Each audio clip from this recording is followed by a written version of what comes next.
Hey y'all, I'm starting over. I had to start over. You know how I love my music. YouTube does not want me to be great. So it looks like what happened is they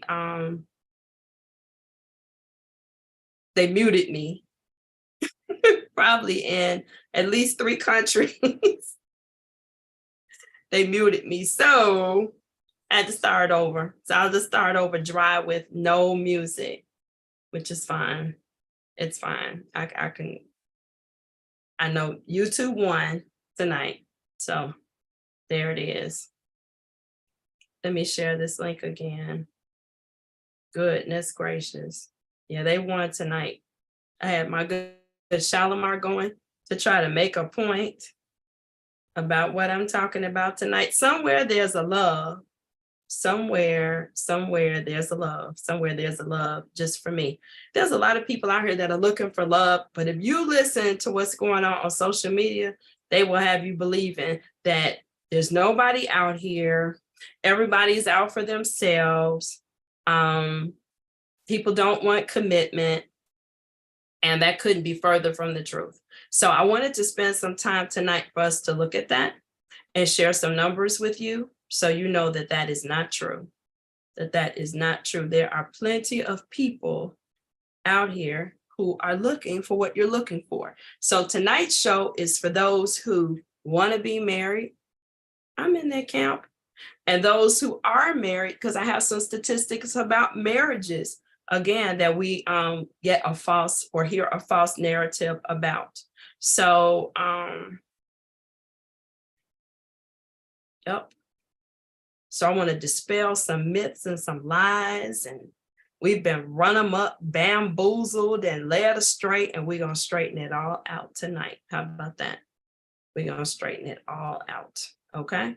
So here we go. I'm going to get started. While you're listening, make sure you're liking and sharing this. Okay. Like, share, pull up a chair. You know how we do on Friday night. There we go. I know.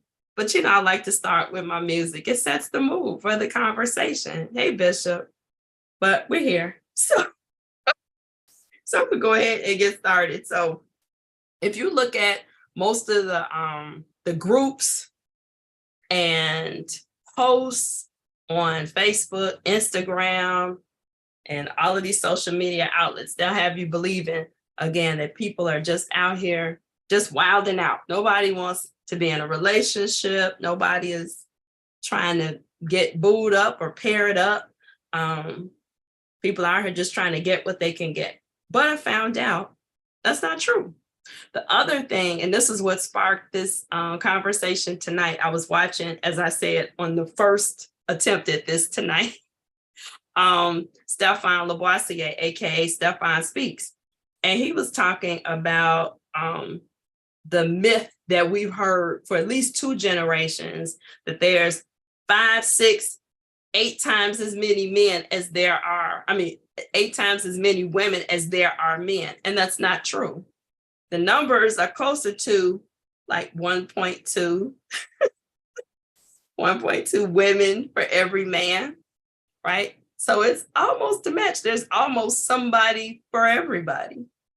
Okay. And then when we figure in what's up, Jackie? We got Florida in here. We got Michigan in here. I love it. I love it when we go across the states. Good evening. Make sure you're liking and sharing so we can get as many people in this conversation as possible. Sorry for the rough start, but copyright infringements are real. Okay. So there's somebody for everybody. Now if we figure in same-sex relationships, that can kind of tilt the numbers a little bit. But in essence, there's somebody for everybody.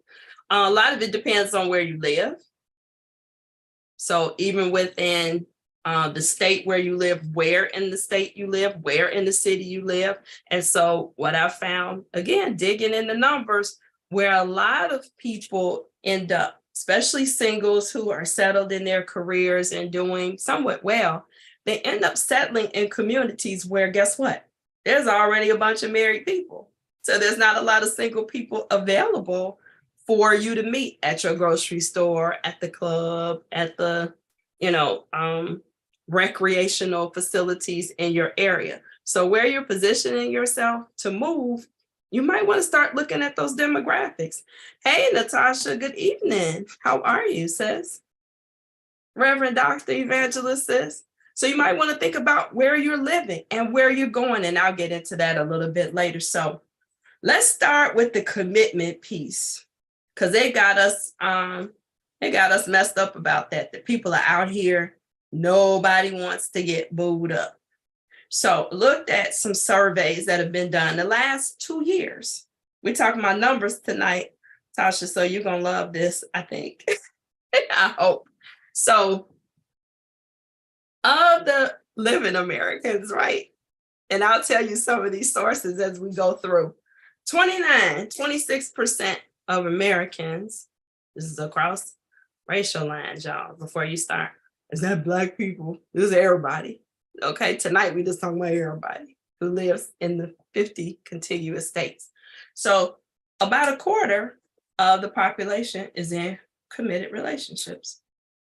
So it's people out here committing, but that also means that there's a large percentage of folks who are not spoken for, available people. More people are seeking committed relationships now more than ever, more than just casual dating. Those numbers are up since the pandemic. I think that scared people into wanting to be paired up, right? We got locked in the house all those months alone. When the world opened back up, it's like, I don't ever want to be there again. Here's the other thing, and I'm kind of going out of order here, but I know one of the statistics that we heard in the midst of the pandemic and coming out of the pandemic is that divorces went up. Divorces went up. Actually, divorces went down by 12%. Yeah, towards the mid and the end of the pandemic. So we got a picture again of, and I'll say not even social media, from the news. I was seeing reports of that, the local news, that people are getting divorced at a rate that we've never seen. Like people are, they've been housed up with their spouses and now they're looking for the door. And that was not even true. That was not even true. And so I wonder how many people were influenced by that. It was like, man, if everybody is kind of running and finding a lawyer, maybe we should too. Maybe that's the solution. I do believe people are influenced by what they read and what they see on social media. And that's why I'm hoping by the end of tonight, there will be better consumers of our news. We'll be better consumers of what we read. Okay. So that was one that I thought was really good. But look at this, it gets better. So most of the people who are in committed relationships, 47% of the adults who are in committed relationships have been in those relationships more than 5 years. So again, we kind of hear a lot about the hitting it and quitting it. Nobody wants to stick around and stick it out. And 5 years in this modern society is almost like measuring something in dog years. That's a pretty good period of time. Pretty good period of time. But here's the numbers that really got me. 71% of those who are single are looking for long-term relationships. 71%. Now here's the part that kind of got me. We're going to go into some age brackets, but the statistic between men and women on this topic is what I found really, really interesting. And you all talk to me in the chat. So 71% of the people who are single are looking for long-term relationships. 63% in the age group 18 to 29. Well, they're still young. Okay, so the majority of them, 63% of the youngins looking for that committed relationship. When we move up into the 30s and 40s, it drops down to 61%. So we're still over half. We're still over half. So find your age group. Let's move up into the 50s. These are my people. So the 50s and 60s, up to 64, we drop a little bit below half. Only 49% of those 50s and 60s, the early 60s, are looking for a committed relationship. And so then we get over 65, it drops tremendously. Now we're down to about 22%. There's a reason for that. So I'm gonna get to that in a moment. So if you're in that 40 to 50 range, it's still a majority of people out here, still a lot of people who are looking to be in a committed relationship. Not looking for the fly by night, not looking for casual dating or just companionship. They really want to commit. But watch this. Now, see, you all talk to me about this. So out of that number, an overall number of the 71% of singles who want to be in a long-term relationship, watch this. 61% of the men polled said they were looking for a committed relationship. In that same survey, only 38% of the women said they were looking for a relationship. Now, that kind of dispels everything we've heard that the men out here are not looking to be committed. It's the women looking for the men. The men are not trying to hear it. And I know this is true. I know this is true. My inbox is full of the brothers who are saying, look, I've met this girl. I rolled out the red carpet. I'm showing her, my intentions, because we hear that word a lot. I want somebody who is intentional. I'm showing her, my intentions, and she's giving me the side eye. Or she's saying, you know what? You seem like a really great guy, but you may be better for somebody else. And it's like, wow, I thought we hit it off. I felt the chemistry and all of that. So when I saw those numbers, I was like, that totally goes against everything that we hear on social media. That the women are saying, and I've been that girl, right? It's pee in the dating pool, right? And it seems to be getting worse as we get older. But there's a lot of men out here who are looking to be hooked up. Seriously. Now, here's what's slightly below the surface. Because I believe, okay, if these numbers are saying this, why aren't folks finding each other? Why aren't folks getting together? We got all these men, 61% of them that want to be with a woman, and only 38% of the women want to be in a committed relationship. Why is that? Why do you think that is? I wish you all were talking to me. It's lonely in here with no guests. I'm flying solo tonight. So I think part of it is we don't know what we want, or we've gotten burned so bad that we're not willing to give anybody a chance, particularly the women, since the percentages are that low. We're burnt. I don't have anything left to give, or I'm still not sure what I want. Or what I want is somewhat needy and toxic. Let me talk about that for a minute. And that's from both sides. So I'm hearing a lot of men who, to me, are not looking for a partner. They're looking for somebody to take care of them. So it's a lot of women who are looking to be taken care of, and there's a lot of men who are looking to be taken care of too. Like out the gate. What's the question? Why do you think that there's more men, according to these statistics, why do you think it's more men looking for a committed relationship than women? Why do you think it's more men looking for a committed relationship than women? What is the definition of committed? That may differ depending on who you ask. So committed in this sense is someone you're dating exclusively. So within that are people who are dating committed towards marriage. And there's a percentage that are they just want that commitment to that person. They don't necessarily need to be betrothed. Okay, so does that clarify? Committed. We're only dating each other. We may or may not share a domicile. Okay, but most definitely it is a monogamous relationship, but not necessarily defined by marriage. Okay, so there's a large percentage of those men, from what I have heard, who are looking for someone to take care of them, or, hey, Sherry Berry, or they're flashing the cash and they're attracting the wrong kind of woman. So they're showing up front. Oh, wow, I can provide, I can do this, I can do that. And then they get upset when they get taken advantage of. And I'm like, well, brother, you led with your wallet. And so it's kind of like, who is your audience? If you're looking for a woman of substance, lead with your character. And likewise, women, the same thing. I think there's a large percentage of women, all age groups. And I talk to all age groups with my life coaching and relationship coaching. And in the 30s, the 40s, and 50s, there's a large percentage of women who are looking to be taken care of. He needs to be able to do this. He needs to be able to do that.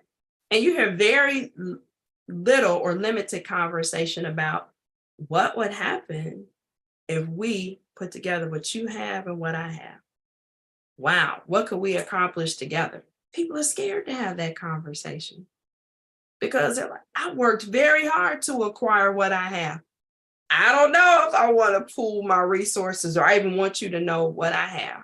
So I'm going to play it close to the vest. But I hear a whole lot of people trying to get. It's a whole lot about what I want somebody to do for me to prove that I should love them. And they want all that proof on the table up front. And typically, the people who are going to do that, and I heard somebody talking about this so good the other day, typically the people who are going to give you the PSA and the commercial up front are not your valid, solid people. They got a whole commercial about why you should pick me. That's to reel you in quick. And if somebody's trying to reel you in quick, that means there's something that they're also hiding. So be careful with that love bombing and people coming in hard. And like I said, again, trying to prove a case, women and men. You've heard me talk about this quite a bit. The women who are coming, I'm a cook for you, I'm gonna sex you, I'm gonna do this. And then they get that man right where they want him. And then boom, then they show up as themselves. So they've gotten this person with the representative. Same thing with the brothers. I'm talking about nice people on both accounts. I think they have the best of intentions, but they're going about it the wrong way. So, I'm gonna start paying some bills for her. I'm gonna start buying her things. Everything I hear that she's talking about, she wants to get, I'm gonna just go get it out of her cart for her. Then they get mad when woman is expecting it all the time. I was like, how you got her is how you gonna keep her. People in general, men and women, want a relationship, but don't know what to do or what it takes to have one for real. Some people want to be married and act single at the same time. I totally agree with that as well. I think, like I was saying a minute ago, they know how to get, they don't know how to keep. And that's why your girl is here, the relationship renovator. Okay. I'm gonna help you get the love you want, but I'm also gonna help you keep the love you need. It's a both and. Okay. It's a both and. But watch this, it gets even more interesting. It said 94% in the same survey, 94% of the women in that survey said they believe in true love. And slightly lower, 88% of the men feel that same way. So the women are like believing, I believe there's such a thing as true love, but I'm not sure if I want to gamble on that anymore. Or it would really have to be all of that. And I'm not against that at all. But it's like, I really need to see a lot of something before I give my heart. So watch this. This kind of boggled my mind. This goes into kind of the body count. And I know this one is a big one for men. And I can't remember what I was watching, but it was a show earlier last week. And it was asking, these were men in their 30s. So when we talk about body count, how high of a body count would you accept for a potential partner? It was interesting. So how many would you think would be okay for her to have had and you still feel comfortable and think that she's a suitable mate? Now, there's all kinds of double standards, wrapped up in that question. And unfortunately, we are still in the society that we're in, even though we say we're very free thinking about sex and all of that. Those expectations are still there that a suitable woman is as close to virginal as possible to be an acceptable partner. Men can't picture a woman having a sexual history. That's just hard for them to wrap their mind around. And so most of the men on the panel were like, well, I could see one or two. Obviously, if she has children, I know there had to be at least one person she was sexually involved with, but one or two people, okay, I could kind of see that. Some other guys were like, I really don't want to know a number, but I do want her to feel free to share her sexual history, her sexual past, or sexual proclivities that she may have acquired from these relationships.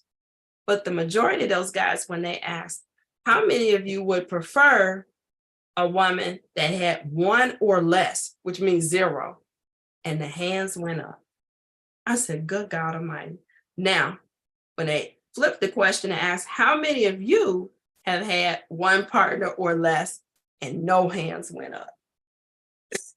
So there's still this expectation that a man desires a woman that's had very limited sexual experience, but it's okay for him to. So watch these numbers. And this is where you get the real information, right? In surveys that are anonymous. So the average person, and again, this was looking at people in their late 20s and 30s. So keep that in mind. Late 20s and 30s, what they consider to be the primary bracket for first marriages.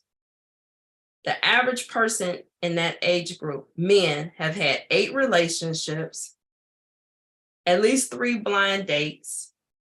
They've had at least 4 relationships that lasted for at least a year or less, maybe 2 that have lasted a year or more. But watch this. Most of them, these men have had at least 10 sexual partners, at least on the average. Okay. Now, watch this for the women. Same age group, late 20s, early 30s. The average woman in that age group has had at least 7 relationships. They've had at least, I didn't give you the one night stands for the men, so I have to give you the same stats for the women. At least 3 relationships that have lasted a year or less, 2 relationships that have lasted more than a year, so they're kind of equal there. But the average woman in the age group has had at least 7 sexual partners. So not that much less than the men. 10 for the men, 7 for the women. And so I always ask that though. I said, if you've had that many, who do you think you were sleeping with? So where are the women that weren't sleeping with anybody? You were sleeping with somebody's daughter or somebody's sister, but that's not acceptable. Isn't that crazy? So we're still there in 2023 with people thinking that women are supposed to stay chaste and virtuous and virginal, I guess, until you get chosen. Isn't that something interesting? But related to that, I'm sorry, y'all, I got to put my glasses on so I can see these numbers. But watch this. Even with that thinking, right, that, okay, the guys are kind of out there, 10 relationships, 10 sexual partners, and we're thinking about 30 and under. Chew on that, marinate on that a bit while I go to this next piece. But contrary to that, as loose as we kind of think everybody is, folks are not out here smashing and dashing. Folks are not out here smashing and dashing like we think. They say people now, and maybe this is COVID too, are a little bit slower or takes longer for them to hold hands with a new partner than it does to kiss them. Now, if you watch me for any length of time, you know that's true. You all remember the booty man, right? Didn't want to kiss, but wanted to toss my salad. I said, but you didn't want to kiss. He said, that's intimate. So it's more intimate to kiss than it is to perform oral sex on somebody, especially in the anal area. That still blows my mind. Still blows my mind. Folks be out here lying for an impossible, like they play in space. Honest to God. That's exactly what they're doing, right? So look at this. But they said people are saying now it's more intimate. They're slower to hold hands than they are to kiss. What happened to first base, second base, third base? What happened to that? That's gone, right? The way of the dinosaur. Okay. So this one I thought was interesting too. They said 34% of the respondents in this survey said they wait at least a week or two before holding hands. 31% said they might kiss their date immediately if things are going well. So they may kiss on the first date. But among those who are married or in a serious committed relationship and have had sex, here's the sex numbers. 15% said they had sex the first week of the relationship. So as soon as they got together, chemistry was there, they went for it. The other 19% of that group said they had sex after they had been dating for more than a week, but less than a month. Good evening, Marianne. How are you? Good to see you. So the first group, so about 15% said first date or in that first week. Second group, 19% said maybe a little bit under a month. But the largest percentage, 21%, said they waited anywhere between 1 to 3 months. So people are still taking their time, even though we know there is a faction of the culture that does believe, hey, we grown and we feel it, we're gonna do it.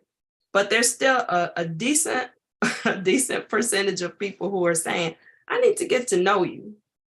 At least those 90 days that Steve Harvey talked about, right? I need to get to know you before we flip and dip.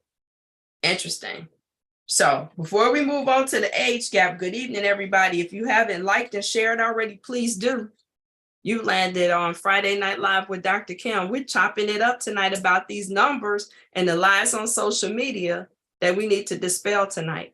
So if you want to be married or you want to be in a relationship, you're in the right place, because I want you to know by the time this night is over, there's somebody out there for you. They cut my music off. I had Somewhere There's a Love by Shalimar. I was in here jamming and YouTube did not want me to be great. So like and share, make sure you got the beverage of your choice. It's apple Moscato for me tonight, helping me have this conversation. So who might this somebody be for you? Age gap matters. Age gap matters. So typically the average age gap between a man and a woman entering a relationship is 2.3 years, about 2 years. So that's kind of held over the last 2 generations, that a man tends to be at least 2 years older than the woman. They have said that couples with a smaller age difference do fare better than couples with a large age gap. Let me stop squinting and just use the glasses.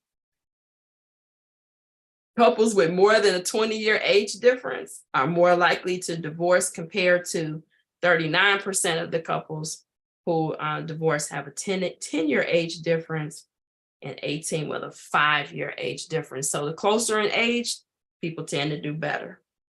Okay. Here's another one that I hear a lot, and you all talk to me. Long distance relationships.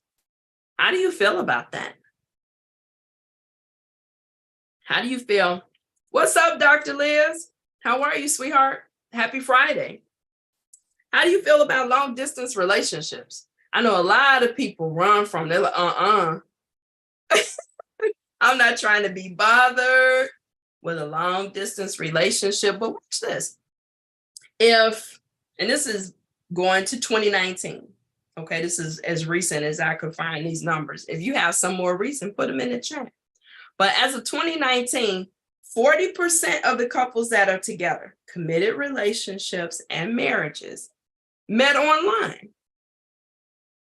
Not necessarily on dating apps, but they met online, some through social media, some through Zoom meetings. And I'm really trying to get some more specific data on that. But 40% of the people who are together met online. And so some of that, because people are meeting in a virtual space, means you're probably going to have access to people who are not locally near you. So it stands to reason that we're meeting more people that are not even in your time zone. So out of that number, out of the people that are online, what do they say? Dating app users, 323.9 million users on the dating apps. Isn't that something? And so out of that number, 3/4 of them are looking for committed relationships. So that number comes down to 242.9 million people are out here on dating apps looking for a relationship. Now, when I was on the dating apps, and I don't have the heart for it anymore. God bless you. You still want to do it. I can't. That's like a part-time job if you're going to do it really well, to vet people and answer back and try to answer these questions and then see, okay, are we going to move on to the phone? And then if we move to the phone, we're going to meet it. That's a lot of work. Dr. Kim, no, I don't have it in me. But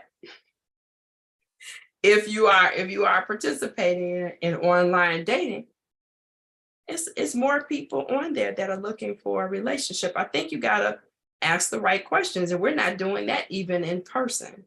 Okay.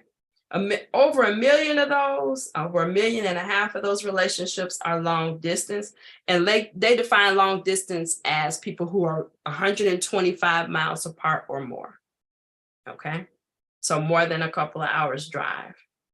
And the survival rate of those relationships are 58%. So they're slightly above the divorce rate, right? So there are some people who are meeting online, live a distance apart, and are having successful relationships. Dr. Liz, it is, you know what? It's hard. Long distance dating is hard. Dating in person is hard. Choose your heart. Choose your heart. I think just like any type of dating, you have to know yourself. And so if you know you're a very hands-on person, you need somebody in your personal physical space on a regular, long distance dating is probably not for you. But, and I didn't want to go off on a tangent about it because I did do a show about long distance dating earlier this year. I think it was earlier this year. And they talked about the quality of those relationships being more satisfying because people spend a lot more time getting to know each other. Hey, Dr. Clark, how are you? What's up, Dr. Kim? Dr. Kim, Dr. Kim, Dr. Kim. We got Virginia in here. We got Michigan. We got Florida. Of course, we got Illinois. So, wow, got a lot of states here tonight. So yeah, they talked about the relationship satisfaction being very high because so much of the time is spent on us getting to know each other, cultivating how to communicate, how we communicate best. Because you don't have the physical closeness, you have to spend time on those other parts of the relationship that sometimes people skip over or don't spend as much time doing, because you have the physical presence. So I don't know how many of you follow Married at First Sight. And just as a side note, do you know I had 4 people send me the application for the next season? They're coming to Chicago. And I have talked about doing that for the longest. You know, if they come to Chicago, I'm getting on there. I'm going to let the experts find my husband. And then I got scared. And then somebody said to me, that maybe I was too old. Then I almost got mad enough to do it. How dare you tell me that I'm too old? I can do whatever I want. But Married at First Sight. So there's this couple on there that is struggling. And Married at First Sight, for those of you who don't watch, is a show where they go to a town and everybody comes who's interested. And they interview them, they do psychologicals on them, and they try to ask them questions about what they're looking for in a relationship, most important things for them, and they match people up. So they usually drill it down to 5 or 6 couples for a whole season. And the couples don't meet until they get to the altar. So the first time they see each other is when they get married. And then they have 8 weeks to figure out if the relationship is going to work, if they're going to stay together, or they're going to get a divorce. And so on the last episode I watched, they were meeting with the psychologist or the marriage expert. And they were saying their problem was emotional intimacy. They were really struggling to get to know each other. The wife was saying, I want to have a deeper conversation with him, and all he wants to talk about is sex. So she gave them these questions to ask each other to try to dive in and really learn about each other beyond the surface. Everything he asked her, she just had a one-word answer, or I don't know. And it's like, seriously? And then she comes away from that. He's not serious. He just asked me all these questions out the fishbowl, and like I'm supposed to just pull an answer out of the sky. And so I'm just, every season I look, I'm like, why do these people even show up? Like there's no effort. I think they literally think they're going to show up at the altar. It's going to be boom. We're going to have sex that night. And then we're going to ride off into the sunset together. And eventually we'll just get to know each other and not understand how to do that. So that's why I'm telling you, I don't think it matters whether a matchmaker hooked you up, whether you met online dating, whether you met in the grocery store. People are just lacking in the skills of getting to know one another, and in this case, even knowing themselves, because the questions he was asking her was about her. So you should be an expert about yourself. There shouldn't be anything somebody should ask you about yourself that you can't answer. Or at least say, you know what, I haven't given that any thought. Let me think about that. And then I'll come back to the table and answer. Or I'm not comfortable answering that just yet. And so I need some time. But to say, I don't know, or give one word answers. And you said you wanted to jump a broom and marry somebody. What did you think? And she said, well, I don't really know you to be answering. Marry a stranger. I don't understand. Yet they don't know themselves. I know someone who did it in Maryland. They were young and it did end well. No, because like I said, when you get down to it, especially if the chemistry isn't there, and you know how I feel about chemistry, either it's there or it's not. Right. And so you could see on the people's faces when they come down the aisle, I'm like, that's not going to go well. Because they're already looking at the person like, I know they didn't fix me up with that person. And the ones that pretty much work when they saw each other, it's like, boom. I only saw one couple in all these seasons that they did not hit it off initially, and they're still together. So it can work, but it takes work. I don't care how you meet someone. Okay. So who's getting divorced? Let me move on, because I want to talk about who's getting divorced and to let you all know that there are people getting married out here. Don't get fooled. There are people getting married. I got asked to do a wedding this weekend. Folks are getting hitched. Do you understand? 2 by 2. I love Noah's Ark. I got that Noah's Ark anointed, Dr. Liz. I love to see people in twos. And so it's people who are doing it. Don't be scared. I'm talking to the people that want that, because I know it's some people in the chat that don't start tonight. I'm talking to the people that want to. So I'm going to start with Illinois. You all are going to laugh. So where's my Illinois people?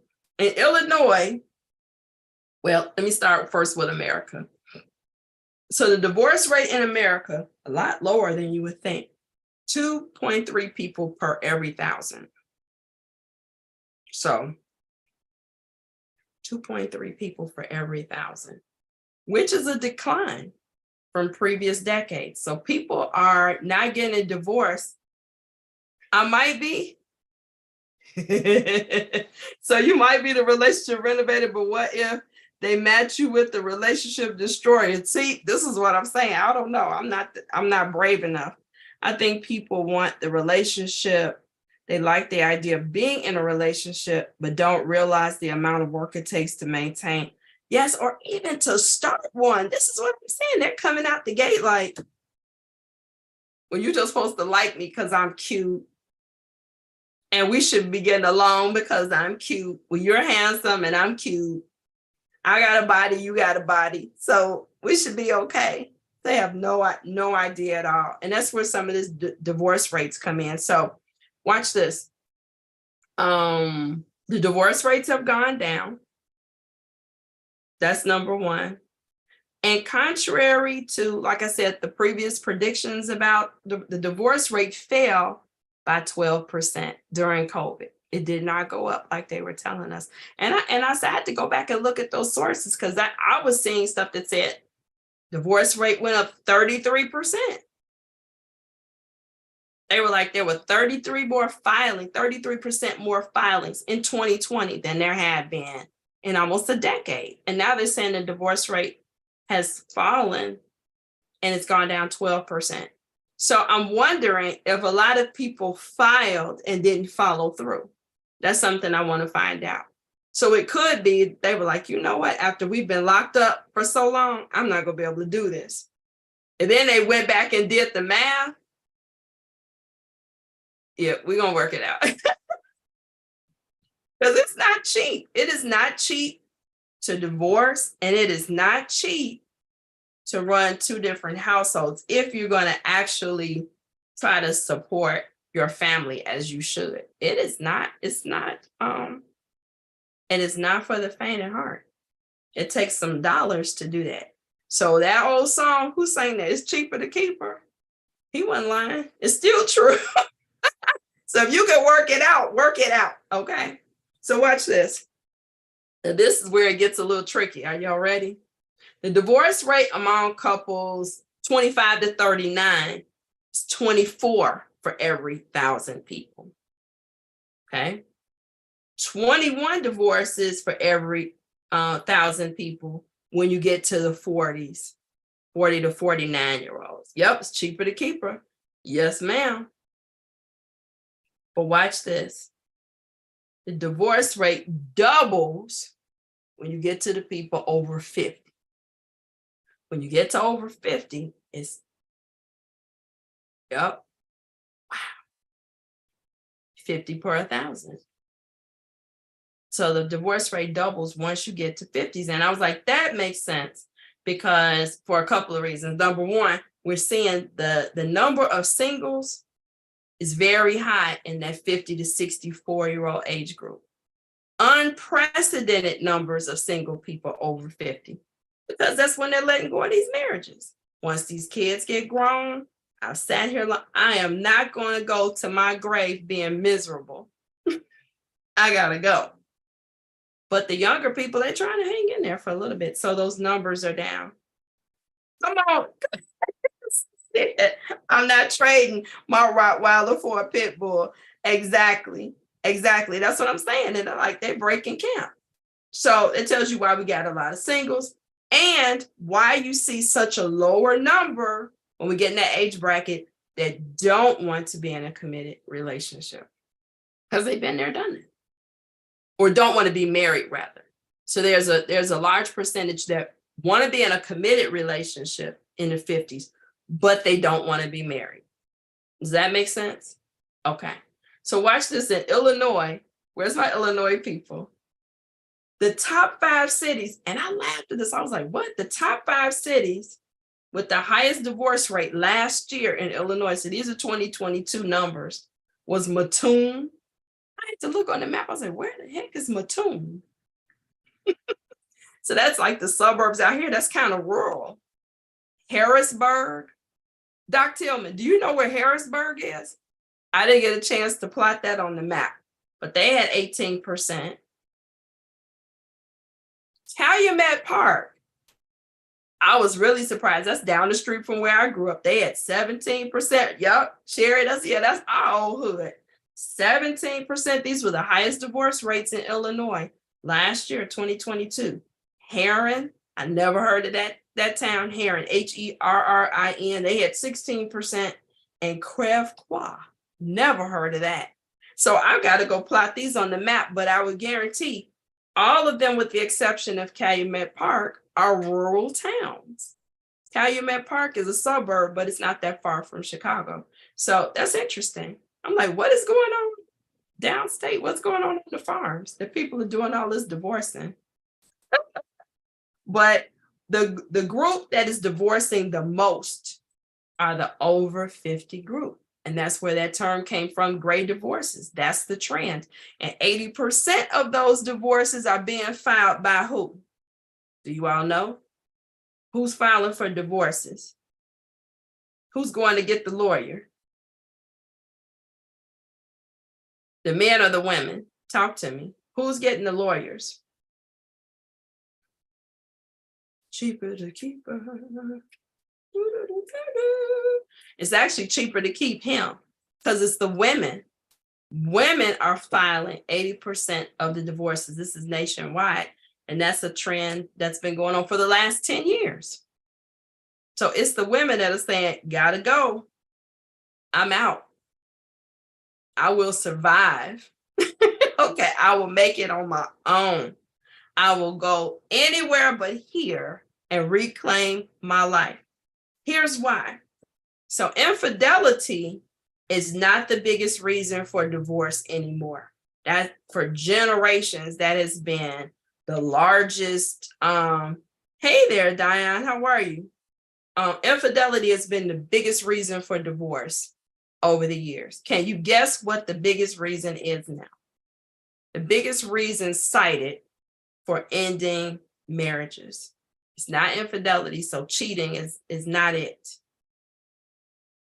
Yep, more women are filing. 80% of the women are filing. Why are they filing? If it's not cheating, why are they leaving their marriages, especially the over 50 group? Why are they saying, Chia? Where are they going? Why are they leaving? Can you take a guess?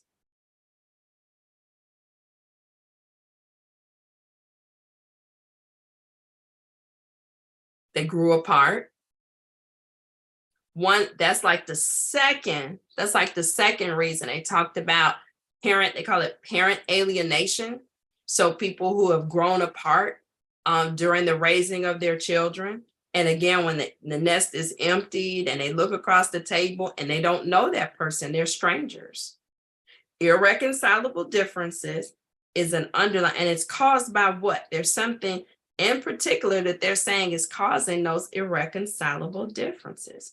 Money is the third biggest reason.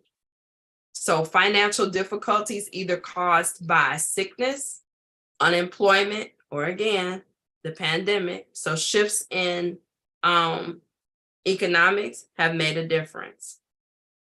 Growing apart, like I said, that's the second one. So the primary or the top reason currently, and this is the last, I want to say 2 to 3 years. I have to go back and check it.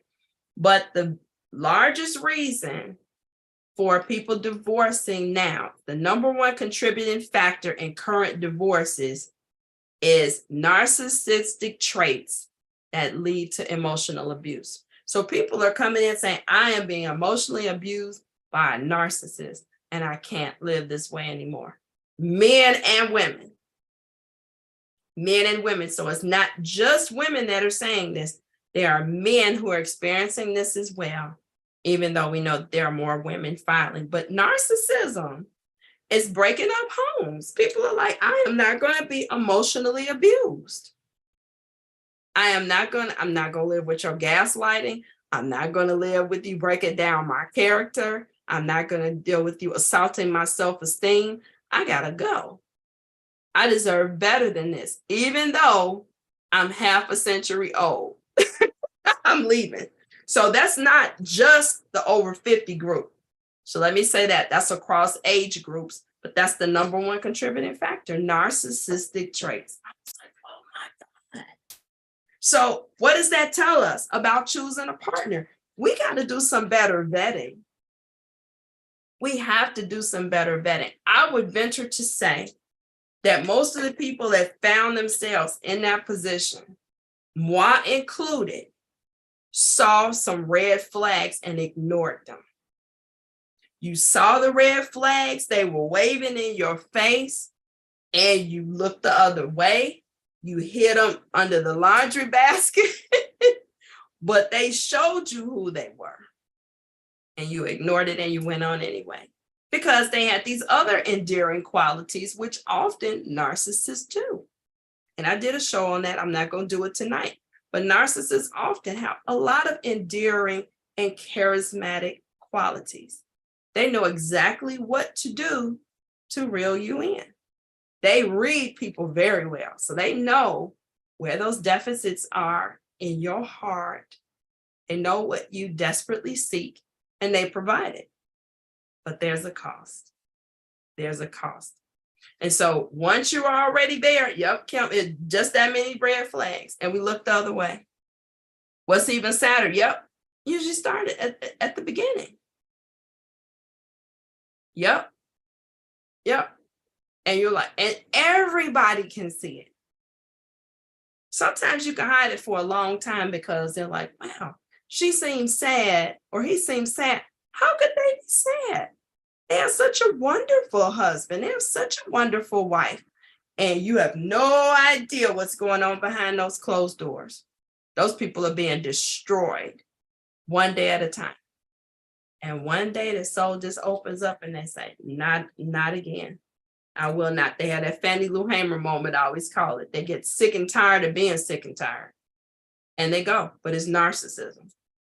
So despite the divorce, despite all these challenges, marriage is on the rise. These are the statistics here. Okay, hold on. Let me see what Dr. Liz said. I always say that some people walk around wearing a mask. When their face gets hot, the mask comes off, then you truly see who they are. Absolutely. Absolutely. But I think we need to do, again, better vetting, being honest, taking time to really get to know people, not what we want to see, right? We know we've heard Madea and Tyler Perry say we need to see people in all seasons. And whether or not those are calendar seasons, absolutely we need to see people in several different situations. We need to see them angry, happy, challenged, working, leisure, recreational, with their families, with their friends. We need to see people in a variety of situations, those that are in their control and out of their control, to determine and get to the root of who they really are. Because as long as they can control what you see and how they react, you'll never know. 80 to 90% of life and what we deal with is what happens to us, right? And then what determines our mental health and our emotional intelligence is how we react to those life events. So do we give in to them? Do we just emotionally respond? Or do we tap into our cognitive and figure out a plan? That's how you find out who you're dealing with, okay? But despite all of that, marriages are on the rise. Last year, there was a rise in marriages, 2.6 million weddings last year, 2.6. So more people in the US marked their relationship status as married more than in 1960. Now, some people can say, well, that's because there's more people. The population is doubled too, but they're going percentage wise. Hey, Emma, how are you, beautiful? Hope Rasta is doing better. Thank you for coming to hang out for a few minutes. I'm about to wrap up. It's interesting. You came in right when I was talking about marriages, boo. You know what I mean?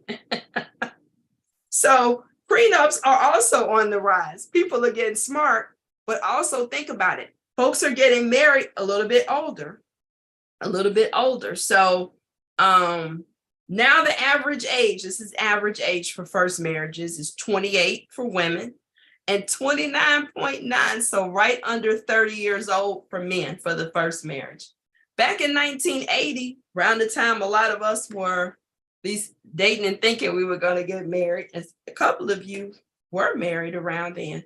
1980, it was 22. 22 was the average age for women and 24 for men. And that makes sense, because in the 80s, when I got married the first time, I was 20. Ugh, I know, a spring chicken, a baby, still had yolk behind my ears. My God. That's why my daddy cried all the way down the aisle, bless his heart. He didn't want to let me go. And in the 60s, it was a lot younger. For the average age for women was 20 and 22 for men. Isn't that something? So now we're talking about 28, 29, 30 for men. So they've been working a little while. They, maybe acquired a few things. So, like, just in case, because I've seen a lot of marriages go south, let's do this prenup. So it's not just rich people anymore. Folks are requesting. I know, I was a baby. I'll show you pictures, girl. You can see the yolk just coming off my earrings behind my ear, a baby. So if you want to be married, there's plenty of people out here in all age groups looking to be married. And like we talked about, it's the barriers for not only people getting together, but finding each other and then cultivating these relationships. People need healing. People need healing. Childhood trauma, relationship trauma. They need goals. People are out here still lying about they want. So I'm just saying, who just came in here? Hey, TC, they're lying. Just like there's a lot of men who are saying, you know, I want a partner, I want my purpose partner. And oh, wow. You're not the PhD in poetry. Listen. What's up? Is that something? Welcome. Good evening. Yeah, it's not a game, but they lie. So let me get back to the lies. So part of it is we're out here lying to each other. So there are some men who are saying, you know, I want a partner, I want a purpose partner, I want somebody, you know, that I can share life with, and yada, yada, yada. They really want a traditional woman, but they're afraid to say it. They're afraid to say it because they think that's not popular, and you know, a woman might not be attracted to that. Let me tell you something, and this is again a myth about me.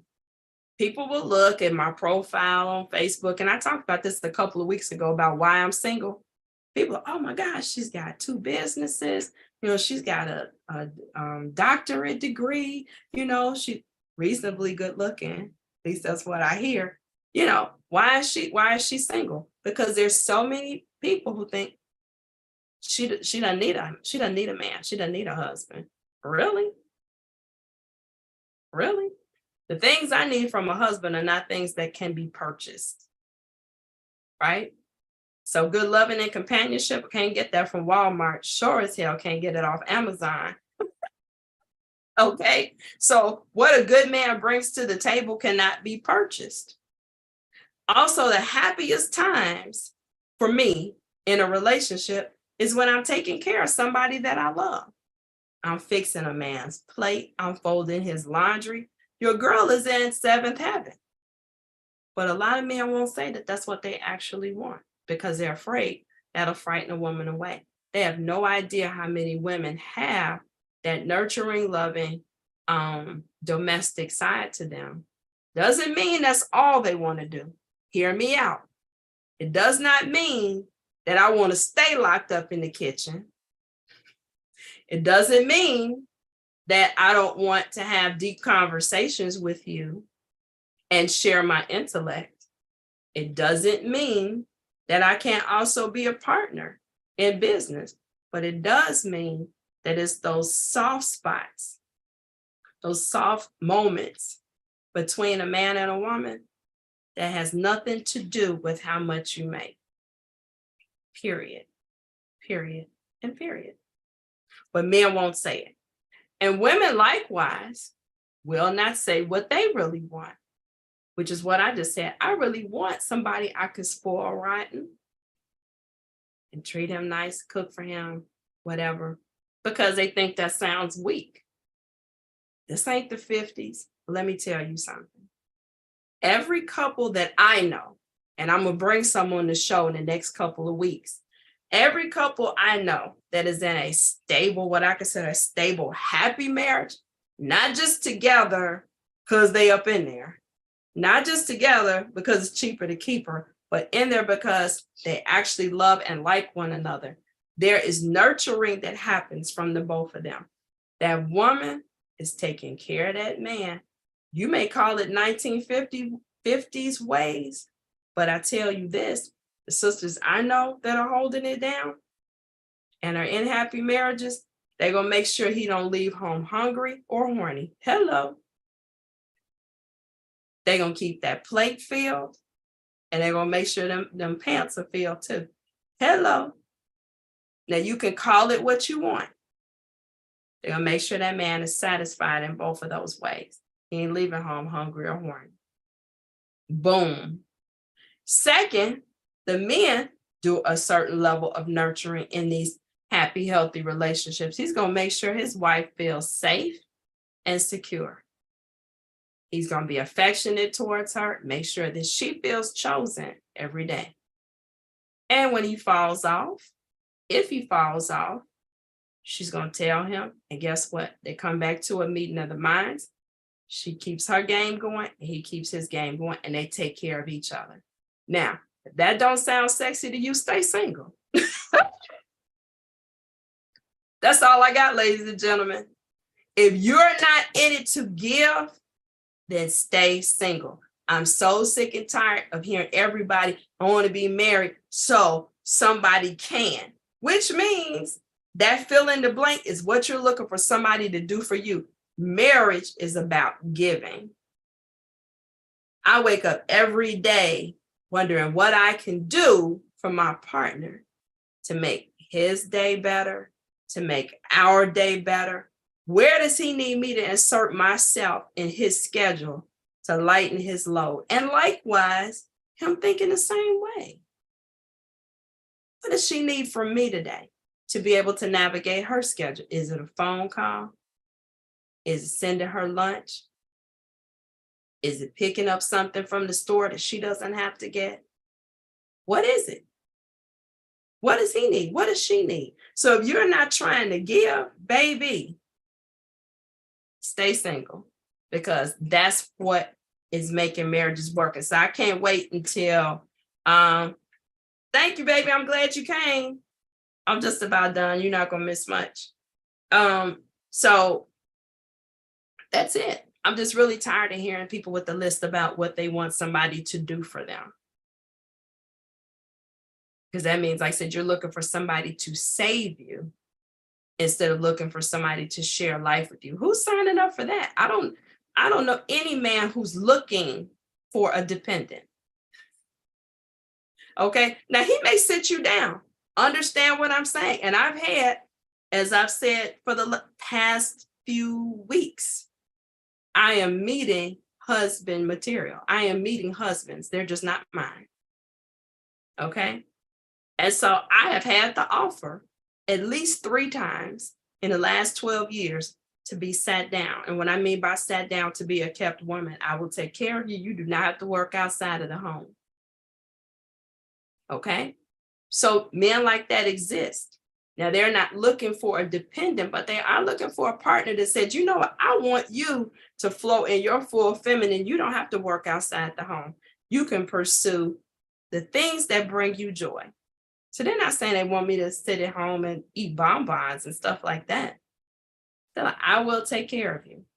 But I'm seeing women who are like, I'm looking for somebody to sit me down. And that is problematic. Do you hear the difference? Meeting somebody and them saying, I have the ability to do that, and I want to do that, I desire to do that for you. Then you're looking for a sugar daddy. I want somebody to sit me down, and he needs to, this girl on the Married at First Sight tonight, she's a realtor. And she told the husband, well, now, next, after we get to decision day, you need to buy me a house.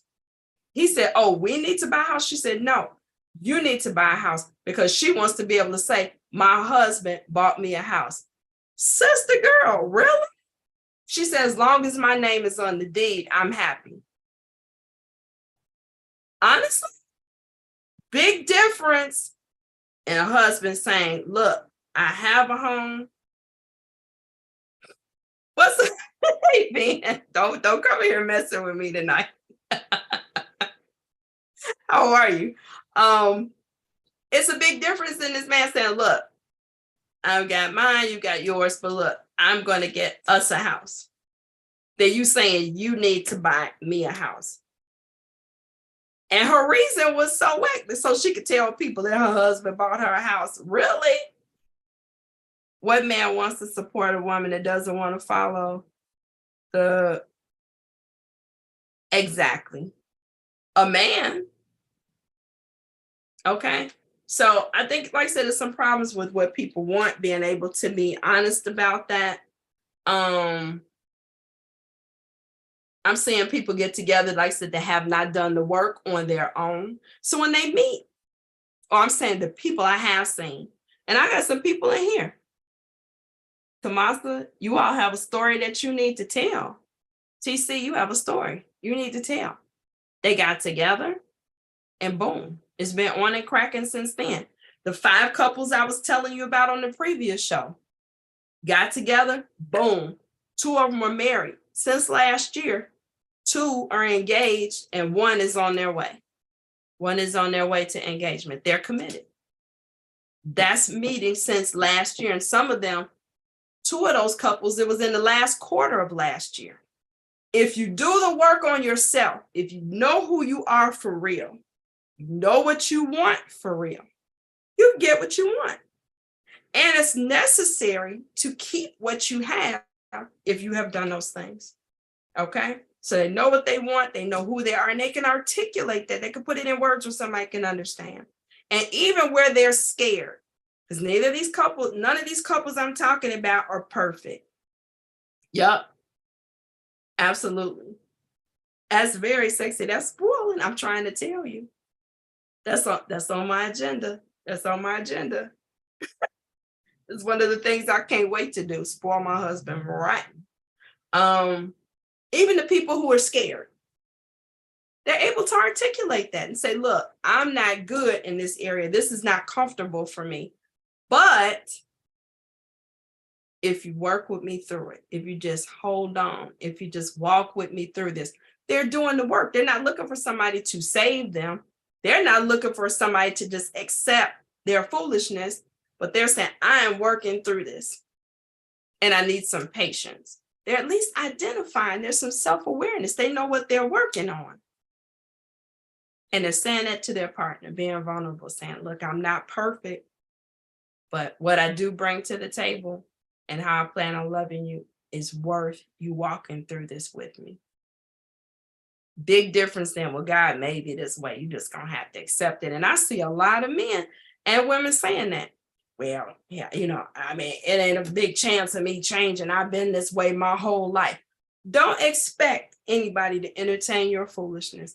Big difference in saying I can accept somebody's not perfect and you're not doing anything about trying to be better. We should be trying to be better every day, not just for our partners, but for ourselves. So here's what I want some of the single folks to do. Do host a favor and like the stream. You have not done so. Thank you. Yes, I'm tired of women that treat dating like a game show too. Okay. But it goes both ways. It goes both ways. People, like I said, looking for what they're going to get. Right? What are you going to do for me? What have you done for me lately? Don't have me bring out those songs from the 80s. Okay. So think about these things. The people who still want to get married, I just fed into the people who are married. Keep pouring into your partner. It's a daily process. What you get out of it is what you put into it. And it can't be, well, he needs to make the first move. Well, she needs to do it first. If you're going to keep tally, don't make me go into 1 Corinthians 13 because I'll do it. We will have Bible study tonight. Okay. But love keeps no record of wrongs and love can't keep a score. So I was the last one that did that. Is his turn. Ball is in his court. Really? Think about children, those of you who have children. And I know some people who had children waiting for children to love them, right? Being a mother, a father is a thankless job. So if you had kids to be loved, good luck with that. And so if we waited until our children did something for us, we would be waiting a really long time. Same thing in your relationships. I'm not saying to be taken advantage of, but I am saying that if you see a need and the closer you get, you sense a need, feel the need. Because I guarantee you, there's some folks out here that don't mind feeling it for you. Ding dong. Come on. Exactly. Listen, I ain't even going there tonight. I promise God I wouldn't. But I agree with you, TC. I agree with you. So a couple things I want you all to do. Think about what you're listening to and who you're listening to. Okay, it's some haters out here. Some people don't want to see you happy. It's some people who are hurt. They don't even see happiness for themselves. So how can you go to those people for advice or sharing? You need to find some like-minded individuals to hang out with. You so fast. Listen. I slid up in the DMs myself for the first time last year, and it's worked very well. That's all I'm at liberty to say. That was the best move I ever made. But look, think about who you're listening to. I always say, whether it's business, whether it's academics or relationships, I'm going to get around the team who's playing like I want to play. So I'm surrounding myself with married couples who are doing it right. That's who I'm looking at. That's who I'm listening to. That's who I'm observing. And I'm like, wow, I'm watching the way they move. Not to say that everything they do will work for me and my future husband, but it gives me a frame of reference of things to try. I see them leaning in. They don't talk to me about their marriage. They talk to each other about their marriage. Hear the difference? Now, they may share some things about their marriage, factual stuff, but as far as the ins and outs, most of what I get is what I've observed. And I'm like, wow, that's good. I love how that feels. And it's not always the romantic things, it's the caring, it's the respect, those things that I see. Those things that I see. And so I don't want to hear from a sorry, let me pull it in. I don't want to hear from a sorry, hating, don't have nobody person about me trying to get married. I need folks who are positive about it, like-minded, okay, and trying to get somewhere. So watch who you're listening to. Watch what you're watching, which is why I started this show. Think about what you're watching and listening to on social media. When you start hearing all of this rat trap stuff, these men are this, these women are that, turn that mess off. It's garbage in, garbage out. And we start listening to those things and we start believing them as true. There are people, particularly Black people, because that's mostly who I hang around. No offense to anybody. There are Black people out here loving each other. There are Black people out here living happily. There are Black people out here who want to be committed. There are Black people out here who are committed. There are people who come home every day to somebody and they cook and they sit down, eat, and they have conversations. They build things together. They plan together. They love each other. They're affectionate. They're not toxic. That's real. It is not just older people. I'm seeing younger couples, 20s, 30s, 40s, 50s, and all the way up the food chain. It's real. So I need for us to stop believing this hype that everybody out here is a sex maniac. Everybody out here is trying to smash and dash. Nobody's really in love. People are putting on a show. That's not, and that couldn't be further from the truth. I also want you to think about where you're going. So those of you who are looking, where are you going? Where are you hanging out? Are you at a place where people are just trying to hook up? Or are you going places? Hey, Lisa. Or are you going places where there are like-minded individuals? Are you going places where you're cultivating your gifts and your interests? There's people there that like what you like and believe what you believe and kind of flow the way you flow. So think about where you're going. Or are you going a lot of places where it's people that are always coupled up? And like I said earlier, even where you're living, are you living in a community where it's mostly families? It's going to be a little bit harder to find a single person if you're around a place where everybody is already matched up. Okay. And so lastly, fix your thinking. Fix your thinking. Okay. Some of that has to do with your sharing. Who you're sharing with. People can talk you down off of what you dream. Keep some stuff to yourself.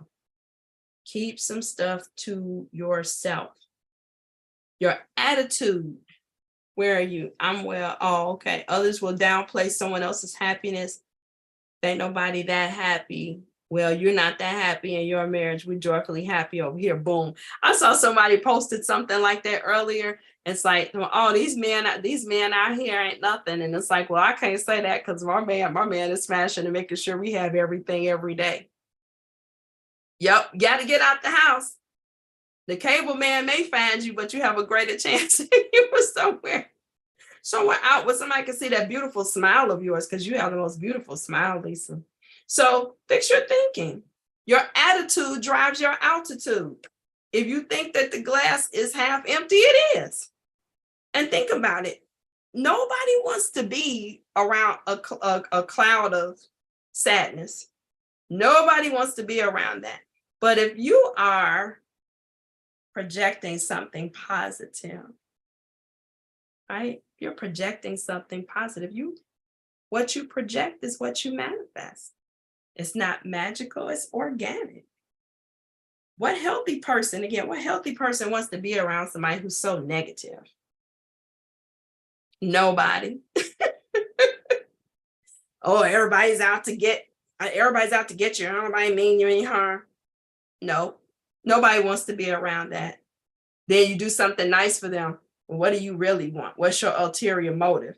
I see some men and women that operate like that. And nobody wants to be a healthy person, does not want to be around that toxicity. So if that's you, you side-eyeing everybody, you have trust issues, get healed, get well, but stop doing that. Fix your thinking, stop listening to this toxic stuff on social media and the people in your peer group, and go get you a boo. And if you're married, stay married. Amen. So make sure you all share this link, okay? And TC, thanks for that shout out, asking them to share it. So share it out, make sure you like it, share this with somebody who's been negative. Ain't nobody out here. Ain't no sense in me looking for nobody. That's lies. It's people out here. I meet them every day. I've already been figuring out, like, the people who I pass up and I'm like, man, that's a really good guy. I'm always thinking who I can send him to. So those of you who are watching, I might be sending you somebody. And it's not sloppy seconds. It's just somebody that maybe I'm not well suited for me. That's all. Oh, I love you too, bro. I love you too.